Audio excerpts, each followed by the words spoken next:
Зинақор шалдың соңы. Иә, ол кісі біздің көшенің басында тұратын. Сақалы дөңгелене біткен, қияқ мұртты, қыр мұрынды. Қысқасы, түрі киноға сұранып-ақ тұр. Өзінің мачо екенін қу бәле білетін. Әдемі қыз келіншек көрсе, сумаң етіп, сол маңнан табылатын. Не керек, сол шал бір күні өлді. Қайтыс болды. Қайты деп қайырлы өлімге ұқсатқым келмейді. Өлді. Иә, өлді. Қабірге қоятында сәт келді. Екі ұлы шұңқырға түсті. Арулап, екі жағынан екеулеп ұстады. Еңкейіп, қабірдің ұяшығына денені қойғалы жатқан. Шыңғырып екеуі де атып шықты.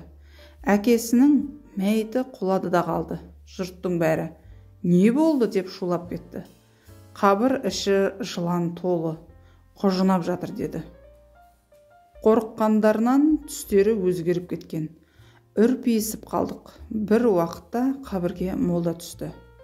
Күбірлеп жатыр. Еміс естігенім. Әй, қабір иелері, мәйітті қинау сендердің міндеттерің.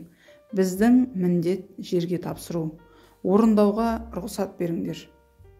Кейін молда айтты. Солай рұқсат сұрап ем, жылан біткен қабырғаға қарай ығыса кетті. Ағамыз мүрдені қабір ішіне қойды. Енді лақат, мәйіт жатқан ұяшықты кірпіштен жабу керек. Көмекке мен түстім. Арғы әлем мен бергі әлемнің арасын кесектермен жауып жатырмыз.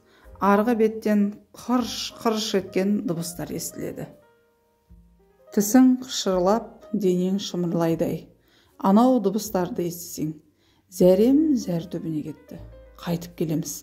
Жанымдағы әлгі молда кісінің 3 кейіпкер туралы хадис айтқаны есімде қалыпты. Кәззап патша, тәкаппар кедей, сосын зинақор шал.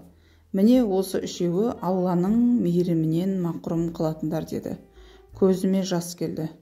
Өзімді ойладым, өзімнің достарымды ойладым.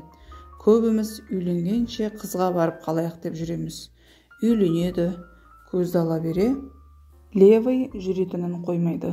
40-қа келгенде, қоям дегенде сылтау болып қалады. Ақыры хадистегідей зинақор шал болады.